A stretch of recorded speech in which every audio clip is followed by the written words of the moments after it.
Hello दोस्तों, स्वागत है आप लोगों का अपने यूट्यूब चैनल पर। लास्ट वीडियो में हम लोगों ने 25 मार्च फर्स्ट शिफ्ट के जो भी मैथ्स के क्वेश्चन थे एनडीएमसी के, उनको डिस्कस किया था। आज का जो पेपर है वो हम लोगों का सेकंड शिफ्ट का है। 25 मार्च 2022 सेकंड शिफ्ट में एनडीएमसी में जितने भी मैथ्स के क्वेश्चन पूछे गए थे उसको हम लोग यहाँ पर डिस्कस करने वाले हैं। पहला क्वेश्चन आप लोग स्क्रीन पर देख पा रहे होंगे, यदि एक गोले की त्रिज्या को 30% बढ़ाया जाता है तो उसके आयतन में कितने प्रतिशत की वृद्धि होती है। तो इस टाइप के क्वेश्चन को सॉल्व करने के लिए हम लोग यहाँ पर त्रिज्या मान लेते हैं, हम लोग 10 है। अब पहले कह रहा है एक गोले की त्रिज्या को 30% से बढ़ाया जाता है, यानी आर पहले 10 थी, 30% बढ़ाया गया तो कितनी हो गई, 130 हो गई बटे 100। तो इसको कैंसिल कर दिया तो हमारी जो नई त्रिज्या है वो हमारी हो गई 13 सेंटीमीटर और पुरानी जो त्रिज्या थी वो 10 सेंटीमीटर हम लोगों ने मानी थी।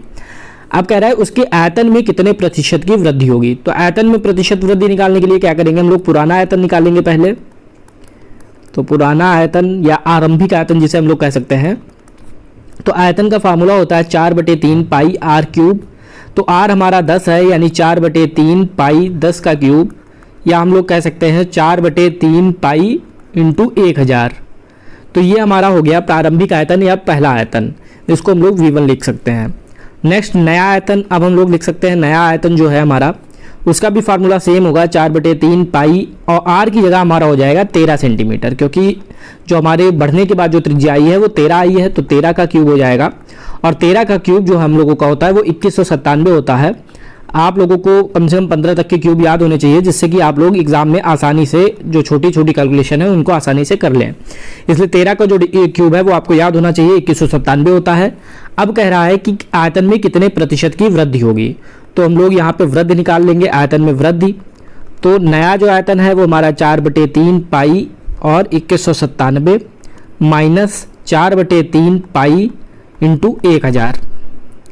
अब 4/3 हम लोग कॉमन कर लेंगे, 4/3 पाई, तो हमारा बचेगा 2197 माइनस 1000। तो हमारा हो गया ये 4/3 पाई इंटू, ये हम लोगों का जब माइनस करेंगे तो ये 1197 आ जाएगा। तो जो हमारी आयतन में वृद्धि हुई है वो हमारी हुई है 4/3 पाई 1197। अब हम लोगों को निकालनी है वृद्धि परसेंट। तो वृद्धि परसेंट का वही पुराना फार्मूला हम लोगों का, जितनी वृद्धि हुई है यहाँ पर वृद्धि हुई है 4/3 पाई इंटू 1197 बटे प्रारंभिक आयतन। प्रारंभिक आयतन था 4/3 पाई आर क्यूब, यानी कि यहाँ पर था हम लोगों का 10 क्यूब या 1000। ये हम लोगों का प्रारंभिक आयतन था, उसको हम लोगों ने यहाँ पे नोट कर लिया इंटू 100। तो अब हम लोगों का ये 4/3 से 4/3 कैंसिल, पाई से पाई कैंसिल, 2 जीरो से ये 2 जीरो कैंसिल, तो हम लोगों का आ गया है 1197 बटे 10, या हम लोग कह सकते हैं 119.7%। तो पहले क्वेश्चन का जो राइट आंसर हो गया ऑप्शन नंबर डी हो गया। इसको करने के लिए सबसे पहले हम लोगों ने मान लिया r बराबर 10 सेंटीमीटर। आप चाहें तो r बराबर x भी मान सकते हैं, दोनों से आपका जो आंसर है वो सेम आएगा। हम लोगों ने कैलकुलेशन को ईजी करने के लिए r बराबर 10 मान लिया, तो नई त्रिज्या हमारी आ गई 13 सेंटीमीटर, क्योंकि 30% की वृद्धि हो रही थी। फिर पुराना आयतन हम लोगों ने निकाल लिया 4/3 पाई आर क्यूब से, आर हमारी 10 थी, 10 को रख दिया तो 4/3 पाई इंटू 1000 हो गया। नया आयतन हम लोगों ने 13 सेंटीमीटर से निकाल लिया, तो 13 का क्यूब 2197 होता है, तो 4/3 पाई इंटू 2197 आ गया। फिर वृद्धि पूछ रहा था, तो नया आयतन में से पुराना आयतन माइनस कर दिया, तो हमारी जो वृद्धि है वो आ गई 4/3 पाई इंटू 1197। अब प्रतिशत वृद्धि निकालनी थी, तो प्रतिशत वृद्धि का पुराना फार्मूला यूज कर दिया कि जितनी वृद्धि होती है उसको ऊपर रखते हैं, 4/3 पाई इंटू 1197 बटे प्रारंभिक आयतन 4/3 pi into 1000 multiplied by 100। Solve कर लिया तो हम लोगों का आंसर आ गया 119.7। नेक्स्ट क्वेश्चन देखते हैं। अगले क्वेश्चन में कह रहा है कि 6/5 + 4√3 का सरलीकृत मान क्या होगा। तो जब भी ऐसा क्वेश्चन होता है तो हमने कहा था परमीकरण करते हैं, लेकिन आपको इस चीज़ को ध्यान रखना है कि जो हर है वो माइनस में नहीं जाना चाहिए। अगर आप लोग यहाँ पर 5 - 4√3 से मल्टीप्लाई करेंगे तो ये आपका माइनस में हो जाएगा। इसलिए हम लोग यहाँ पर इसको इस तरीके से भी लिख सकते हैं, हम लोगों के प्रश्न पर कोई भी फर्क नहीं पड़ेगा अगर हम लोग इस तरीके से लिख दें, इस संख्या को पहले और इसको बाद में। अब परमीकरण करेंगे तो क्या करते हैं, चिन्ह को बदल के अंश और हर में गुणा कर देते हैं।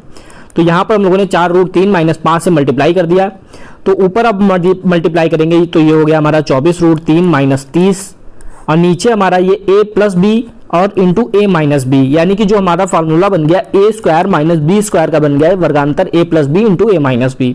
तो a का स्क्वायर यानी 4√3² माइनस b² यानी 5², तो ये हमारा हो गया 24√3 - 30 बटे ये 4 × 16 = 48 - 25। फिर 24√3 माइनस 30 बटे ये हमारा आ जाएगा 23। तो हमारा जो आंसर हो गया ऑप्शन नंबर सी हो गया। इसमें आप चाहें तो 5 माइनस 4√3 से भी मल्टीप्लाई करते, फिर आपका ये माइनस में बनता तो ऊपर माइनस को अंदर करते तब आपका आता है, या फिर आप सीधे सीधे इसको जो है सॉल्व करके देख लें, जहाँ पे माइनस आ रहा है तो हम लोग आगे पीछे करके लिख सकते हैं। जैसे 4√3 + 5 लिख लिया, चिन्ह बदल के हम लोगों ने गुणा कर ली, तो ये हम लोगों का जो परमीकरण करने के बाद ऊपर 24√3 माइनस 30 बन गया, नीचे हम लोगों ने वर्गांतर लगा दिया a² माइनस b² का, तो 48 माइनस 25 हो गया, तो 23 आ गया हम लोगों का यहाँ से, और ऊपर आ गया 24√3 माइनस 30, यानी ऑप्शन नंबर सी हम लोगों का क्वेश्चन नंबर 2 का राइट आंसर हो गया। नेक्स्ट देखते हैं क्वेश्चन नंबर 3। क्वेश्चन नंबर 3 में कह रहा है 55 की घात 78। तो फिर से वही यहाँ पे हम लोग फार्मूला लगाएंगे, जो हम लोगों की घात है उसको 4 से डिवाइड करेंगे, तो 4 को हम लोग 78 से डिवाइड करते हैं, तो 4 एकम 4, तो ये हम लोगों का आ गया 38, 4 नेम 36, तो ये हम लोगों का आ गया 2 शेष। जो भी हमारा शेष होता है वो घात बन जाती है, तो ये जो 55 है इसका यूनिट डिजिट ले लेते हैं 5, अब 5 की घात जो है वो हमारी 2 हो जाएगी। फिर हम लोग 25 को डिवाइड करते हैं 4 से, तो 4 को 4 छंग 24, तो यहाँ पर 1 आ गया हमारा शेषफल, तो यहाँ पर 1 घात बन जाएगी। यहाँ पर भी यूनिट डिजिट 5 है, तो 5 की घात 1। फिर नेक्स्ट हम लोग देखते हैं 72 को डिवाइड करते हैं, तो 4 से 72 को करते हैं, तो 4 एकम 4 बचा 3, 4 यहाँ पे 2 नोट डाउन करेंगे, तो 4 अट्ठे 32, तो हमारा यहाँ पर शेषफल आ गया 0। और जब शेषफल 0 आता है तो हमारी जो घात है वो 4 हो जाती है। यहाँ पर हमारा जो यूनिट डिजिट है 3 है, और 3 की घात 4, तो 5 का स्क्वायर 25, 5 की घात 1 5, और 3 की घात 4, यानी 3 तिया 9 तिया 27 तिया 81। अब 5 और 5 की मल्टीप्लाई होगी, यहाँ पे यूनिट डिजिट लिख लेते हैं सारी, 5 गुणे 5 गुणे 5 1, तो 5 और 5 की मल्टीप्लाइड बाई तो 25 आएगा। अब 25 का जो यूनिट डिजिट है वो 5 है, यानी ऑप्शन नंबर डी हम लोगों का राइट आंसर हो जाएगा। तो जब भी ऐसे क्वेश्चन आप लोगों को मिले तो सबसे पहले आपको 4 से डिवाइड करना है घात को। अगर आपका शेषफल 0 आ रहा है तो आपकी जो घात है वो 4 हो जाएगी। इसके सिवा अगर आपका कुछ भी आ रहा है, शेषफल 1 2 3 4 5 6, तो वही आपकी घात में कन्वर्ट हो जाती है। जैसे यहाँ पे 2 शेष आया तो 2 घात हो गई, यहाँ 1 शेष आया तो 1 घात हो गई, और यहाँ पर 0 शेष आया तो हमारी जो घात है वो 4 हो गई। तो इसको हम लोगों ने सॉल्व कर लिया, जो हमारी यूनिट डिजिट आ गई वो 5 आ गई। नेक्स्ट क्वेश्चन देखते हैं आप, क्वेश्चन नंबर 4। क्वेश्चन नंबर 4 में कह रहा है कि एक यहाँ पर हम लोगों को समीकरण दिया गया है और b माइनस ए की वैल्यू पूछी गई है। तो b माइनस ए की वैल्यू निकालने के लिए हम लोग क्या करेंगे, b माइनस ए का स्क्वायर कर देंगे, तो इसका जो स्क्वायर होता है b² plus a² minus 2ba। अब b की वैल्यू रख देंगे, b की वैल्यू हमारी क्या है, √6 प्लस √11 इसका स्क्वायर प्लस a² यानी √6 माइनस √11 का square plus minus 2 into √6 minus √11 और √6 प्लस √11, तो ये हम लोगों का बन गया a² plus b² minus 2ba। फिर हम लोग इसका जब स्क्वायर खोलेंगे तो ये हमारा हो जाएगा 6 प्लस √11, क्योंकि यहाँ अंडर रूट में है, स्क्वायर करेंगे तो अंडर रूट से बाहर आ जाएगा। इसी तरीके से ये भी अंडर रूट से बाहर आ जाएगा, और यहाँ पर हम लोगों का एक साथ ऐसे लिख सकते हैं 6 माइनस √11 और 6 प्लस √11। हम लोगों ने पूरे पर एक साथ वर्गमूल लगा दिया। अब हम लोग देख रहे हैं ये a माइनस बी और a प्लस बी, फिर से a² माइनस b² वर्गांतर का फार्मूला बन गया, तो ये हमारा हो गया 6² माइनस √11 का स्क्वायर, और ये हमारा अंडर रूट में रहेगा, ये 2 और ये √11 से √11 कैंसिल हो गया, तो ये 6 और 6 हमारा 12 हो गया। अब 12 माइनस 2 अंडर रूट 6 का स्क्वायर 36 माइनस √11 का स्क्वायर 11, तो 6 में से 1 गया 5, 3 में से 1 गया 2, 25 इंटू 2 माइनस 12। अब 25 का जो वर्गमूल होता है वो 5 होता है, 12 माइनस 2 गुणे 5, यानी कि जो हमारा बन गया 12 माइनस 10, तो हमारा आ गया 2। तो b माइनस ए का होल स्क्वायर की जो वैल्यू आई है वो 2 आई है, तो b माइनस ए की वैल्यू हो जाएगी अंडर रूट 2, क्योंकि इधर घात 2 है तो इधर आएगा तो ये अंडर रूट में चेंज हो जाएगा। तो हमारा जो आंसर हो जाएगा ऑप्शन नंबर सी हो जाएगा। b माइनस ए का मान चाहिए था तो b माइनस ए का होल स्क्वायर कर दिया, b² तो ये हमारा अंडर रूट से बाहर हो गया, फिर a² तो ये हमारा अंडर रूट से बाहर हो गया, b² तो ये हमारा अंडर रूट से बाहर हो गया, 2 इंटू बी इंटू ए, तो ये हमारा वर्गांतर बन गया, वर्गांतर में a² माइनस b², तो 6 का स्क्वायर 36 हो गया, √11 का स्क्वायर 11 हो गया, तो हमारा 36 माइनस 11 25 हो गया, 25 का अंडर रूट 5 होता है, 5 दूनी 10, 12 माइनस 10 तो 2 आ गया, b माइनस ए का होल स्क्वायर की वैल्यू 2 आ गई, तो b माइनस ए की वैल्यू जो है वो हमारी √2 हो जाएगी। तो क्वेश्चन नंबर 4 का जो आंसर हो गया ऑप्शन नंबर सी। नेक्स्ट देखते हैं क्वेश्चन नंबर 5। क्वेश्चन नंबर 5 में यहाँ पर एक दंड चित्र दिया गया है और इसमें 7 वस्तुओं के अंकित मूल्य और छूट को दर्शा रहा है। तो इसमें J1 और J2 की कंडीशन दी गई है, तो J2 माइनस J1 हम लोगों को फाइंड करना है। तो इसको निकालने के लिए हम लोग क्या करेंगे, यहाँ पर विक्रय मूल्य का फार्मूला भी दिया गया है, अंकित मूल्य माइनस छूट। तो जो हमारा विक्रय मूल्य होगा ये हमारा अंकित मूल्य है और ये हमारी छूट है, इन दोनों का जो अंतर होगा वो हमारा विक्रय मूल्य आएगा। जैसे 600 में से 100 गया तो 500 विक्रय मूल्य हो गया, इसका 200 हो गया, 800 में से 300 गया तो 500 हो गया, 1000 में से 400 गया तो 600 हो गया, 700 में से 200 गया 500 हो गया, 500 में से 300 हो गया और 200 हो गया, और 900 में से 800 गया 100 हो गया तो 800 हो गया। तो ये जो हमारे 500, 200, 500, 600, 500 ये 500 और ये 200, ये 800, ये हमारे विक्रय मूल्य आ गए।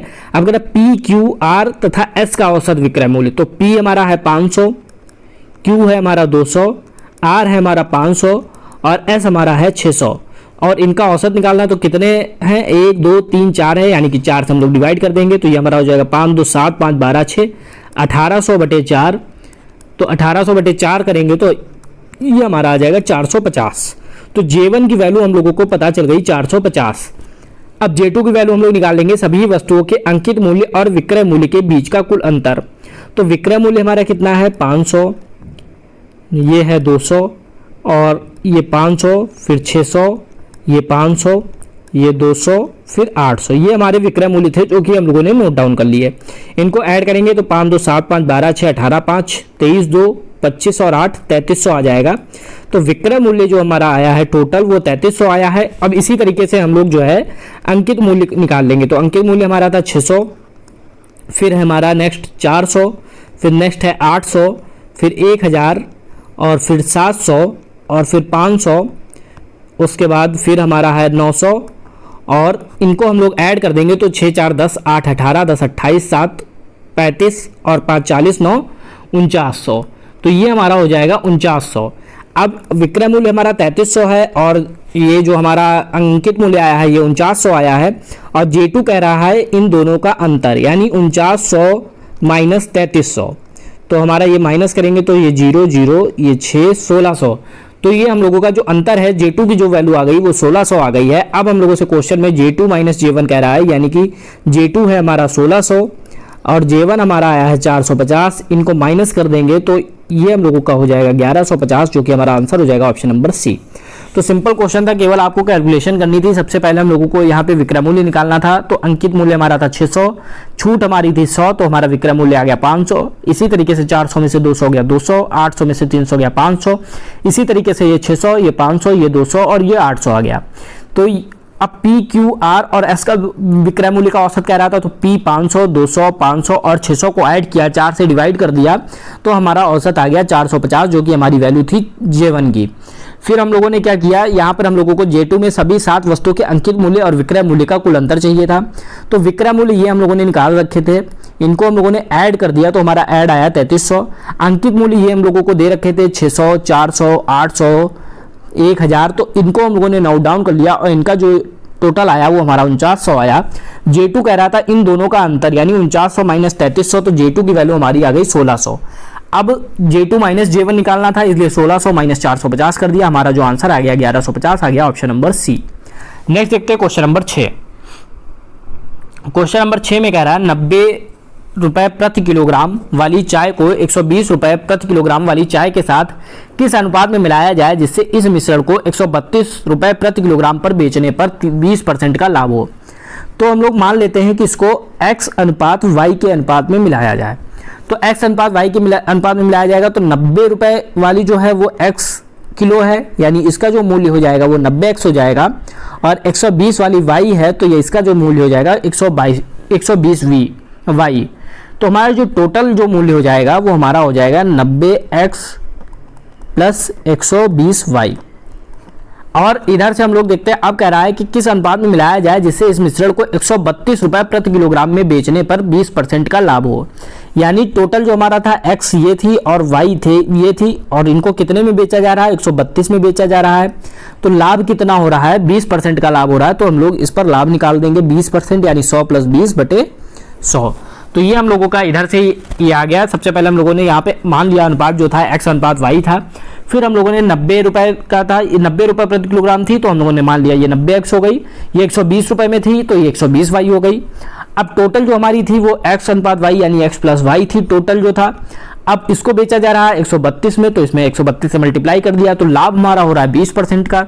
तो इस पर हम लोगों ने 20% का लाभ निकाल के उसको हम लोगों ने इक्वल कर दिया। अब हम लोग इसको सॉल्व कर लेंगे, तो सॉल्व करेंगे तो ये हमारा हो जाएगा 90x गुणे 120/100 प्लस 120y गुणे 120/100 बराबर 132x प्लस 132y। अब ये 0 0 0 0 कैंसिल हो गया, 12 निमा 108x हो गया।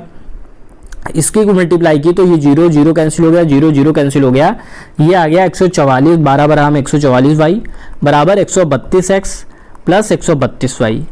अब हम लोग जो है x वाले पद एक तरफ कर लेंगे और y वाले पद एक तरफ, तो 108 को इधर ले आएंगे तो 132x इधर प्लस में था तो इधर आएगा तो माइनस में हो जाएगा 108x, ये हो जाएगा 144y माइनस 132y।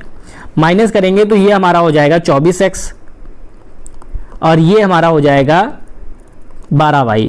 तो 24x बराबर 12y आ गया है, यानी कि अब हम लोग x बटे y निकाल सकते हैं क्रॉस मल्टीप्लाई करके। तो ये 12/24 हो जाएगा, तो 12 कम 12, 12 दूनी 24, यानी x बटे y की जो वैल्यू आ गई वो 1/2 आ गई, यानी कि जो हमारा अनुपात हो गया 1:2 का हो गया ऑप्शन नंबर सी। सबसे पहले इन लोगों ने इसमें अनुपात मान लिया था x अनुपात y थी, तो 90 वाली 90x हो गई, 120 वाली 120y हो गई।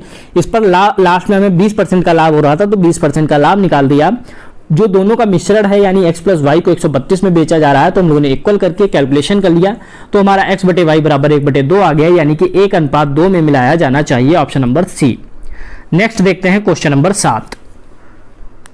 तो क्वेश्चन नंबर 7 में कह रहा है m n से 25% अधिक है तो n m से कितना प्रतिशत कम है।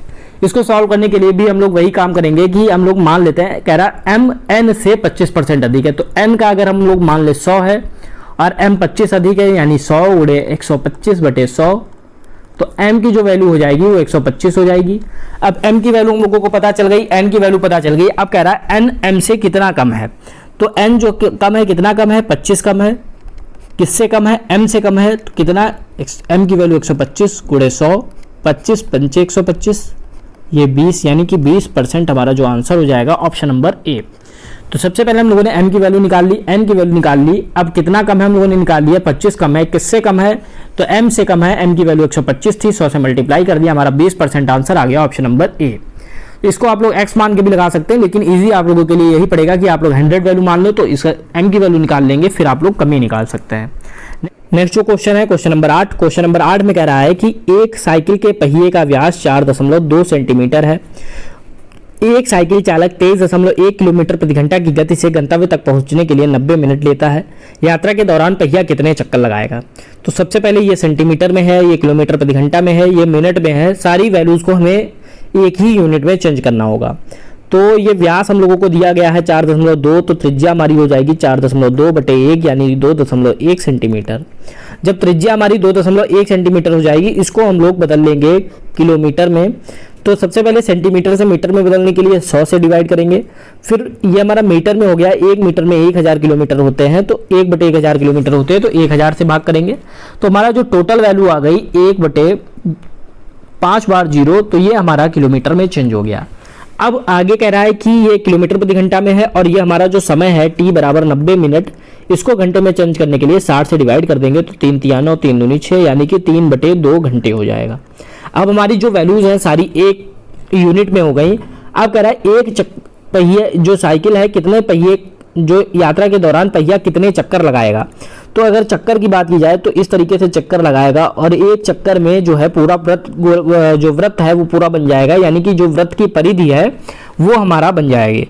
तो परिधि को निकालने के लिए क्या करते हैं, 2πr, तो 2 इंटू पाई की वैल्यू 22/7 और r की वैल्यू हमारी आ गई 2.1/1000000 और तो ये हमारी हो गई 2πr। कह रहा कितने चक्कर लगाएगा, हम लोग मान लेते हैं x चक्कर लगाएगा। तो जो हमारी वैल्यू है वो किसके बराबर हो जाएगी, तो ये जो हमारी आई दूरी आई है x बार इतना चक्कर लगाया है, और यहाँ से हम लोग दूरी निकाल लेंगे क्योंकि चाल दे रखी है, तो दूरी बराबर चाल गुणे समय हो जाएगा। तो चाल हमारी कितनी दे रखी है 23.1 गुणे समय कितना दे रखा है 3/2, तो ये हमारी दूरी हो गई 23.1 गुणे 3/2। तो इसको हम लोग मल्टीप्लाई कर लेंगे तो ये हमारा हो जाएगा 69.3/2। तो तो ये हमने पहले जो है वृत्त की परिधि निकाली, फिर कह रहा है कितने चक्कर लगाएगा, हम लोगों ने मान लिया x चक्कर लगाएगा। दूरी कितनी चलेगा, दूरी हम लोगों को दे रखा है कि ये जो चाल है हमारी और जो समय है मल्टीप्लाई कर दिया तो दूरी है वो हम लोगों को पता चल गई। अब हम लोग इसके जो है कैलकुलेशन कर लेंगे, कैलकुलेशन करने के बाद हमारा आंसर आ जाएगा। तो x बराबर हमारा बन जाएगा, इधर डिवाइड में है तो इधर आएगा तो मल्टीप्लाई में हो जाएगा। तो ये हमारा बन जाएगा 69.3 into 7 into 100,000 upon 2 into 22 into 2.1। तो ये हम लोगों का, अब इसको सॉल्व करेंगे तो पॉइंट से पॉइंट कैंसिल हो जाएगा, और इसको जब हम लोग डिवाइड करेंगे 2 से 11 से डिवाइड करते हैं, 11 दूनी 22, 11 छक्का 66 बचा 3, 11 तिया 33, 21 से डिवाइड करते हैं 21 तिया 63। तो ये हम लोगों का बन गया 3 गुणे 7 गुणे 100,000 और अपान में हमारा आ गया 2 इंटू 2, और यहाँ पर हम लोगों का जो है ये वाला भी एक 2 था, ये छूट गया, इसको भी हम लोग यहाँ पे नोट डाउन कर देते हैं। तो ये हमारा 3 बार 2 हो गया। अब डिवाइड करेंगे तो ये हमारा जो हो जाएगा, ये 2 से डिवाइड किया तो ये 50,000, फिर 2 से डिवाइड किया तो ये 25,000, फिर 2 से डिवाइड किया तो ये आ जाएगा 125,000। 7 तिया 21 गुणे 125,000 और इसकी जो मल्टीप्लाई करेंगे तो हमारा आंसर आ जाएगा 262,500। तो जो चक्कर है, चक्रों की संख्या वो हमारी आ गई 262,500। तो सबसे पहले हम लोग इसमें परिधि निकालते हैं। कह रहा था कितने चक्कर लगाएगा, हम लोगों ने मान लिया x चक्कर लगाएगा। परिधि में x से मल्टीप्लाई की तो हमारी दूरी आ गई, और दूरी हम लोगों को दे रखी है, चाल और समय दे रखा है, तो दूरी हम लोगों ने निकाल ली 23.1 गुणे 3/2 या फिर 69.3/2। दोनों को इक्वल रख के x की वैल्यू निकाल ली, तो कैलकुलेशन की, तो कैलकुलेशन करने पर हमारा 262,500 आंसर आ गया। सबसे ज़्यादा चीज़ इसमें ध्यान देने वाली बात थी कि सारी जो यूनिट्स हैं वो हमारी सेम होनी चाहिए। ये सेंटीमीटर में थी, इसको किलोमीटर में चेंज किया, ये हमारा मिनट में दिया था, इसको घंटे में चेंज किया, और हमारा जो है answer option number D, question number 8 का आंसर आ गया। नेक्स्ट देखते हैं क्वेश्चन नंबर 9। क्वेश्चन नंबर 9 में कह रहा है कि दिया गया रेखाचित्र 5 वस्तुओं के क्रय मूल्य को दर्शाता है। सभी 5 वस्तुओं के औसत मूल्य क्या है? तो 5 वस्तुओं का 200, 400, 150, 350 और 450, इनको ऐड कर देंगे तो ये 0, 5 5 10 5 15, 2 1 3 4 7 1 8 3 11 4 15। तो 1550 हमारा टोटल आ गया है। औसत निकालना है तो हम लोग कितनी वस्तुएं 1 2 3 4 5 हैं, तो 5 से डिवाइड कर देंगे, तो 5 तिया 15, 5 एकम 5, 0 310। ऑप्शन नंबर ए हमारा क्वेश्चन नंबर 9 का राइट आंसर हो गया। तो सिंपल सा क्वेश्चन था, पदों का कुल योग बटे पदों की कुल संख्या लगानी थी, सबको ऐड करके 5 से डिवाइड कर दिया, हमारा आंसर आ गया 310।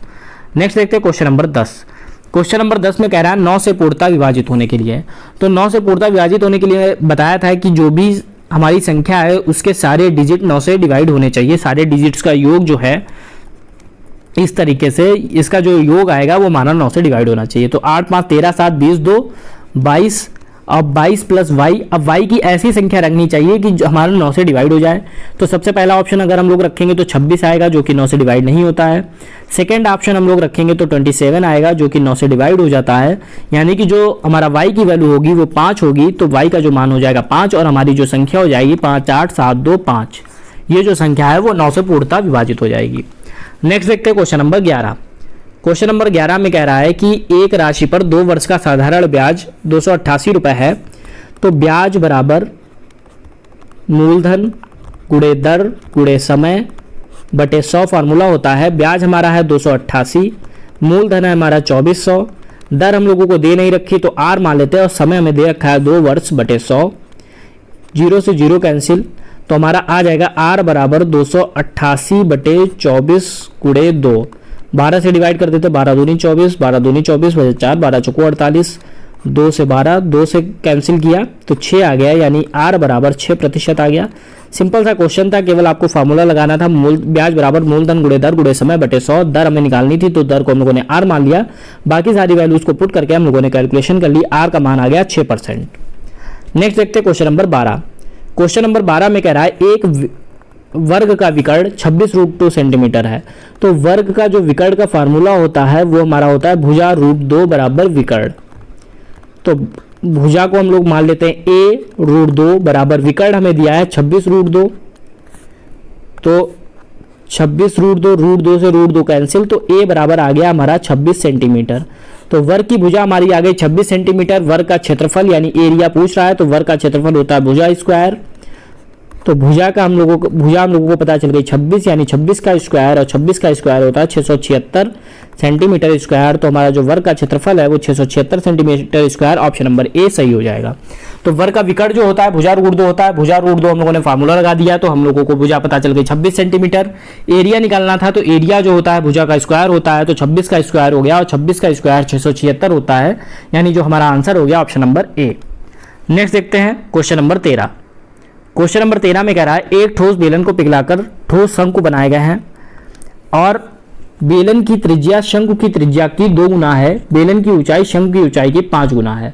तो हम लोग मान लेते हैं जो शंकु की त्रिज्या है वो r है और शंकु की जो ऊंचाई है वो हमारी h है। तो बेलन की कितनी हो जाएगी, क्वेश्चन में कह रहा है जो बेलन की त्रिज्या है शंकु की त्रिज्या की 2 गुनी है, तो 2r हो जाएगी। और बेलन की ऊंचाई कितनी हो जाएगी, 5। बेलन की ऊंचाई शंकु की ऊंचाई की 5 गुना है, तो 5h हो जाएगी। अब हम लोगों को दोनों की ऊंचाई पता चल गई। अब कह रहा है कितने शंकु बनेंगे, तो हम लोग मान लेते हैं n शंकु बनेंगे या x शंकु बनेंगे। और हम लोगों ने बात की थी जब भी इस टाइप का क्वेश्चन होगा तो उसमें हम लोग आयतन निकालेंगे और आयतन को इक्वल रख देंगे। तो एक तरफ बेलन का आयतन निकालेंगे, तो बेलन का आयतन होता है हमारा पाई आर स्क्वायर एच, और एक तरफ हम लोग निकालेंगे शंकु का आयतन 1/3 पाई आर स्क्वायर एच, और हम लोग इसको इक्वल रख देंगे। कितने शंकु बनेंगे, तो हम लोग इसमें गुणा कर देते हैं a से। तो जो हमारे जो शंकु की संख्या है वो हमारी a है, और जो फार्मूला है पाई आर स्क्वायर एच और 1/3 पाई आर स्क्वायर एच। तो पाई से पाई कैंसिल हो गया, इसको हम लोग r1 मान लें, इसको r2 मान लें, इसको h1 मान लें और इसको h2 मान लें। तो r जो शंकु का बेलन का जो हमारा त्रिज्या थी वो कितनी थी, 2r थी, तो 2r का स्क्वायर हो जाएगा। बेलन की ऊंचाई कितनी थी, 5h थी, तो 5h हो जाएगा अपॉन 1/3। शंकु की त्रिज्या r थी, तो r का स्क्वायर, और शंकु की ऊंचाई s थी, तो h हो जाएगा। अब ये हमारा हो जाएगा 4r square into 5h equal to 1/3 r square into h into a, जो कि हमारी संख्या है शंकुओं की। अब r स्क्वायर से r स्क्वायर कैंसिल, h से h कैंसिल, और इसकी मल्टीप्लाई हो जाएगी 20 बराबर 1/3 a। तो a बराबर हम लोगों को क्रॉस मल्टीप्लाई कर देंगे, तो 20 × 3 हो जाएगा, यानी 60 आ जाएगा। तो a हम लोगों ने मानी थी शंकुओं की संख्या, जो कि हमारी आ गई 60। Option number D question number 13 का राइट आंसर हो गया।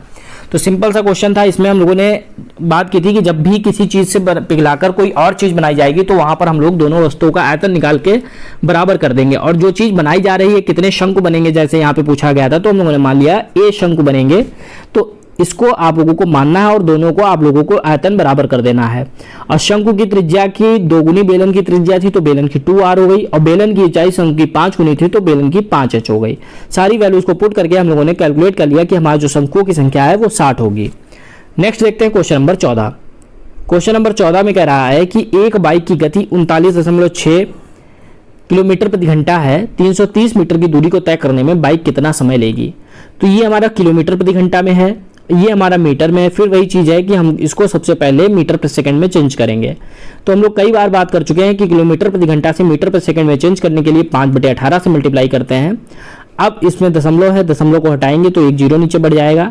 अब हम लोग डिवाइड कर देते हैं, इसको 5 से डिवाइड किया तो ये हमारा हो जाएगा 36, और 36 से इसको डिवाइड करेंगे तो ये हमारा हो जाएगा 11, यानी कि 11 मीटर प्रति सेकंड जो है हमारी बाइक की गति है, वो चाल जो है वो 11 मीटर प्रति सेकंड है। दूरी हमारी 330 मीटर है, तो हमारा जो समय है वो कितना होगा, तो समय बराबर दूरी बटे चाल, समय बराबर दूरी बटे चाल लगाना है। दूरी हमारी 330 है और जो चाल है हमारी 11 है, डिवाइड कर देंगे तो 11 × 3 = 33, यानी 30 सेकंड जो है हमारा समय आ जाएगा, ऑप्शन नंबर बी। तो सिंपल सा क्वेश्चन था। इसमें हम लोगों ने केवल किलोमीटर प्रति घंटा को मीटर प्रति सेकंड में चेंज करना है। मीटर प्रति सेकंड में चेंज करने के लिए 5/18 से मल्टीप्लाई करते हैं। मल्टीप्लाई करने के बाद जो हमारी चाल आ गई वो 11 मीटर प्रति सेकंड आ गई। दूरी हमें 330 मीटर पता थी, समय बराबर दूरी बटे चाल लगाया तो दूरी हमारी 330/11 हो गई, यानी 30 सेकंड हम लोगों का आंसर आ गया, जो कि क्वेश्चन नंबर 14 का जो राइट आंसर हो गया ऑप्शन नंबर बी हो गया। नेक्स्ट क्वेश्चन देखते हैं हम लोग क्वेश्चन नंबर 15। क्वेश्चन नंबर 15 में कह रहा है अमर, रितेश तथा करण एक साझेदारी शुरू करते हैं और निवेश करते हैं कितनी राशि, 10,000, 24,000 और 16,000। इसको हम लोग अमर, रितेश और करण, तो ये जो है 10,000 है, इनकी राशि 24,000 है और इनकी राशि 16,000 है। अब ये 2 महीने के लिए करता है तो 2 से मल्टीप्लाई कर देंगे, ये 6 महीने के लिए करता है तो 6 से मल्टीप्लाई कर देंगे, और ये 8 महीने से करता है तो 8 महीने के लिए। तो हम लोगों ने बात की थी कि इसमें जो है अनुपात निकालते हैं तो अनुपात का साइन लगा देंगे। तो ये हमारे 3 जीरो से 3 जीरो कैंसिल और 3 जीरो कैंसिल, तो ये हमारा हो गया 10 गुणे 2 अनुपात 24 गुणे 6 अनुपात 16 गुणे 8। अब हम लोग डिवाइड कर देंगे, 2 से कैंसिल हुआ तो ये 2 से 2 तिया 6, 2 चक्कू 8, फिर 2 से कैंसिल हुआ 2 पंचे 10 12 और 2 अट्ठे 16, तो ये हमारा हो गया 5 अनुपात 36 अनुपात 32। तो जो हमारा अनुपात आ गया अमर, रितेश और करण का 5, 36 और 32 आ गया। अब कह रहा है कि जो उनको टोटल लाभ हुआ है वो 14,600 का हुआ है, 1,46,000 का हुआ है। तो हमारी जो ये अमर का था 5 और रितेश का 36 और करण का 32, इसको जो मिलाकर टोटल जो हो रहा था वो 1,46,000 हो रहा था। इनको ऐड करेंगे तो ये हमारा हो जाएगा 73 बराबर 1,46,000। तो एक की वैल्यू हम लोग निकाल सकते हैं 1,46,000 बटे 73, जो कि हमारा हो जाएगा, इसको डिवाइड करेंगे तो ये 2 बार में जाएगा यानी कि 2,000 हो जाएगा। तो एक की वैल्यू हमारी 2,000 हो गई। अब क्वेश्चन में मैं कह रहा है अमर तथा करण का संयुक्त हिस्सा क्या होगा। तो अमर की वैल्यू थी हमारी 5 ये, और करण की थी हमारी 32 यानी 5 + 32 37 की वैल्यू पूछ रहा है। तो अगर एक की वैल्यू 2,000 है तो 37 की वैल्यू निकालने के लिए 2,000 से 37 में मल्टीप्लाई कर देंगे तो हमारा जो आंसर हो जाएगा 74,000 रुपये हो जाएगा, ऑप्शन नंबर ए। तो हमने बताया था जब भी साझेदारी का सवाल होगा तो उसमें अनुपात निकालते हैं। यहाँ पर अमर ने 10,000 लगाए थे और रितेश ने 24,000 और करण ने 16,000, और इसने 2 महीने के लिए, इसने 6 महीने के लिए और इसने 8 महीने के लिए। हम लोगों ने अनुपात निकाल लिया 5, 36, 32 का आया।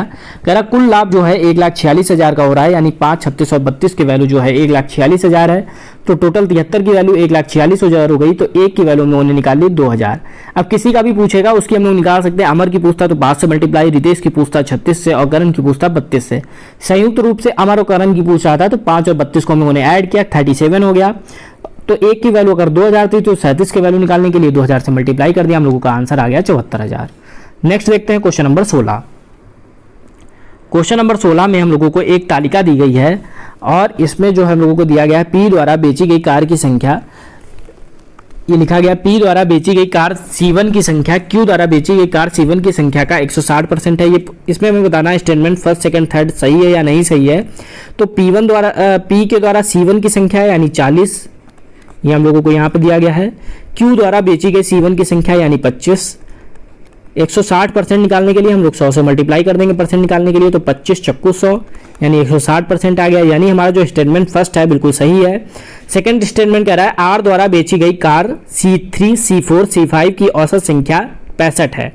तो R द्वारा जो है C3, C4 और C5 ये है हमारी 45 + 70 + 80। औसत कह रहा है यानी 3 का पूछ रहा है तो 3 से डिवाइड कर देंगे। इसको ऐड करेंगे 80 और 70 150, और 45 जब ऐड करेंगे तो ये हमारा हो जाएगा 45 + 150, तो ये हमारा बन जाएगा 5, 9, 195 बटे 3। तो ये डिवाइड करेंगे 3 छाक 18 बचा 1 65, यानी सेकंड वाला जो स्टेटमेंट है वो भी हमारा सही है। लास्ट में कह रहा है Q द्वारा बेची गई सभी कारों की संख्या का योग 380 है। तो Q द्वारा जो बेची गई कार है वो ये है हमारी, तो 25 + 15 + 60 + 120 + 160, जो इनका योग करेंगे तो 25, 15, 40, 60, 100, 100 और 120 और 160 ऐड करेंगे तो हमारा हो जाएगा 380। यानी जो थर्ड स्टेटमेंट वो भी हमारा सही है, यानी ऑप्शन जो है पहला सही हो जाएगा, फर्स्ट, सेकंड और थर्ड। तो इस क्वेश्चन को सॉल्व करने के लिए सबसे पहले हम लोगों ने C1 की संख्या P और Q का अनुपात पूछ रहा था कितने प्रतिशत है, तो हम लोगों ने P का लिख दिया 40, Q का लिख दिया 25, प्रतिशत निकालने के लिए 100 से मल्टीप्लाई कर दिया। सेकंड में औसत पूछ रहा था तो हम लोगों ने तीनों को ऐड किया, 3 से डिवाइड कर दिया, हमारा औसत आ गया। थर्ड में कुल योग पूछा था तो टोटल कर दिया, हमारा आंसर आ गया 380। तीनों स्टेटमेंट हमारे राइट थे, यानी ऑप्शन नंबर ए हम लोगों का राइट आंसर हो जाएगा। नेक्स्ट देखते हैं क्वेश्चन नंबर 17। क्वेश्चन नंबर 17 में कह रहा है विजय एक वस्तु को 20% के लाभ पर बेचता है। यदि क्रय मूल्य तथा विक्रय मूल्य दोनों को 20 रुपए से कम कर दिया जाए तो 30% का लाभ हो जाता है। प्रारंभिक क्रय मूल्य ज्ञात करो। तो प्रारंभिक क्रय मूल्य हम लोग मान लेते हैं x है, तो प्रारंभिक क्रय मूल्य हम लोगों ने x मान दिया, तो विक्रय मूल्य हमारा कितना हो जाएगा, कह रहा है 20% के लाभ पर बेचता है। तो x था, लाभ का हमारा 20 यानी 120/100, तो हमारा जो विक्रय मूल्य हो गया 120 x/100 हो गया। अब कह रहा है क्रय मूल्य तथा विक्रय मूल्य दोनों से 20 कम कर दिया जाए। क्रय मूल्य से 20 कम किया x माइनस 20 हो गया, विक्रय मूल्य से 20 कम किया यानी 120x बटे 100 माइनस 20 हो गया।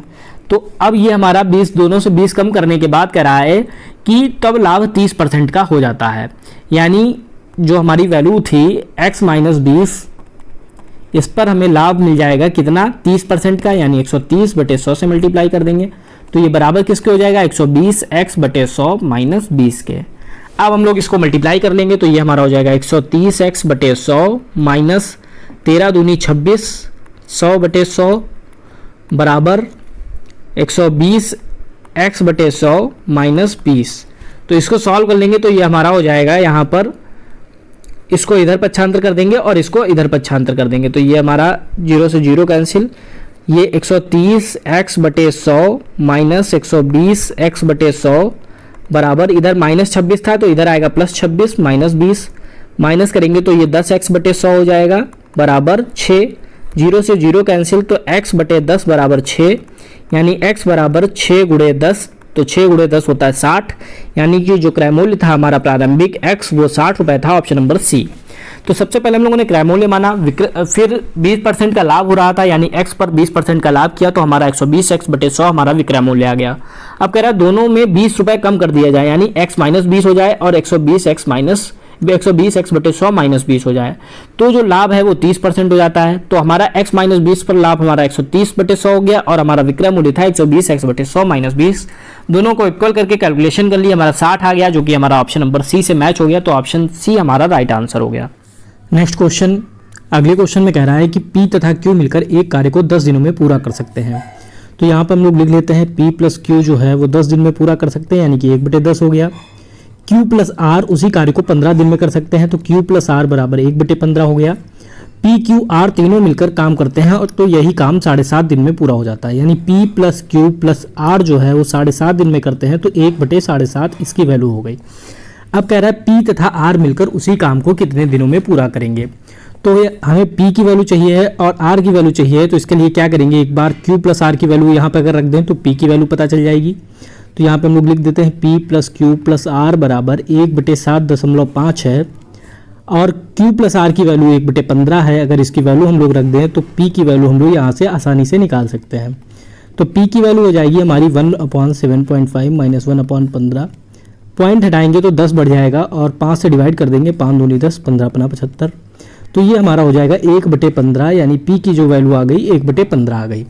फिर नेक्स्ट इसी तरीके से अब हम लोग P प्लस Q की वैल्यू रख देंगे। P plus Q plus R की वैल्यू अगर हमारी है 1 बटे 7.5, अब हम P प्लस Q की वैल्यू अगर 1 बटे 10 रख देंगे तो हम लोग R की वैल्यू को आसानी से फाइंड आउट कर सकते हैं। तो R की वैल्यू हमारी हो जाएगी 1/7.5 माइनस 1/10, दशमलव हटाएंगे, 5 दूनी 10, 15 पना 75, 2 बटे 15 हो जाएगा माइनस 1 बटे 10 हो जाएगा। एलसीएम ले लेंगे, एलसीएम हमारा 30 आ जाएगा, 15 दूनी 30, 2 दूना 4, 10 तियाँ 30, तो ये हमारा हो जाएगा 1 बटे 30। तो R की वैल्यू हमें पता चल जाएगी 1 बटे 30, P की वैल्यू हमें पता चल गई 1 बटे 15। हमको पूछ रहा है P प्लस R कितने दिनों में करेंगे, तो 1 बटे 15 प्लस 1 बटे 30 कर देंगे और एलसीएम ले लेंगे, एलसीएम हमारा 30 हो जाएगा, 15 दूनी 30, 2 एक कम 2, 30 एक कम 30, तो 3 बटे 30 यानी कि 1 बटे 10। तो 1 बटे 10 दिन का मतलब हो गया 10 दिन, 10 डेज। तो हमारा जो आंसर हो गया ऑप्शन नंबर डी सही हो गया। तो इस क्वेश्चन में हम लोगों ने क्या किया, सबसे पहले P प्लस Q हमें पता था 1 बटे 10, Q प्लस R पता था 1 बटे 15, P plus Q plus R पता था 1 बटे 7.5। तो एक बार P प्लस Q की वैल्यू रखी हम लोगों ने यहाँ पर, तो R की वैल्यू हमें आ गई 1 बटे 30। फिर हम लोगों ने यहाँ पर Q प्लस R की वैल्यू रखी तो P की वैल्यू आ गई 1 बटे 15। P प्लस R का पूछ रहा था तो दोनों को ऐड कर दिया तो हमारा 3 बटे 30 यानी 1 बटे 10 आ गया है। ऑप्शन नंबर डी हमारा आंसर हो गया क्वेश्चन नंबर 18 का। नेक्स्ट देखते हैं क्वेश्चन नंबर 19। तो क्वेश्चन नंबर 19 में हम लोगों को केवल वही पुराना रूल लगाना है, भाग फिर गुणा फिर जोड़ फिर घटाना। तो यहाँ पर भाग तो 24 बटे 8 गुणे 5 माइनस 8 गुणे 3 बटे 2, तो 2 से डिवाइड किया 2 चौकू 8, 8 से डिवाइड किया 8 तियाँ 24, तो 15 माइनस 12 यानी 3 हमारा आंसर हो गया। तो सिंपली हम लोगों ने इसमें भाग किया, 8 तियाँ 24 और 5 तियाँ 15, यहाँ पर 2 से 8 कैंसिल हो गया 4, 4 तियाँ 12, तो हमारा आंसर आ गया 3। क्वेश्चन नंबर 19 का हमारा आंसर हो गया ऑप्शन नंबर डी। नेक्स्ट देखते हैं और आज का last question, question number 20। Question number 20 में कह रहा है 13 संख्याओं का औसत 22 है, यदि प्रत्येक संख्या को 3 से गुणा किया जाए तो नया औसत क्या होगा। तो इस टाइप का हम लोग ने एक क्वेश्चन किया था जिसमें कह रहा था प्रत्येक संख्या को भाग किया जाए तो क्या होगा। तो हम लोगों ने सीधे औसत में उसी संख्या से भाग कर दिया था तो हमारा आंसर आ गया था। उसी तरीके से यहाँ पे गुणा कह रहा है तो हमारा जो औसत है 22, इसमें अगर हम लोग 3 से गुणा कर देंगे तो हमारा आंसर आ जाएगा 66। जब भी कहेगा प्रत्येक संख्या को इतने से गुणा किया जाए या इतने से भाग किया जाए तो हम उसी संख्या से गुणा या भाग कर देंगे, हमारा आंसर आ जाएगा। जैसे कि यहाँ पे कह रहा था औसत हमारा 22 है, प्रत्येक संख्या को 3 से गुणा किया जाए यानी 3 और 22 की मल्टीप्लाई हो जाएगी और हमारा आंसर आ जाएगा 66। तो फ्रेंड्स ये थे आज के क्वेश्चंस जिनमें हम लोगों ने 25 मार्च के जो सेकंड शिफ्ट के क्वेश्चंस थे उसको हम लोगों ने डिस्कस कर लिया। नेक्स्ट वीडियो में हम लोग थर्ड शिफ्ट के क्वेश्चंस और उसके आगे आने वाले जितने भी क्वेश्चंस प्रीवियस ईयर पेपर्स हैं उनको डिस्कस करेंगे। आज की वीडियो में सिर्फ इतना ही, मिलते हैं नेक्स्ट वीडियो में। Thank you.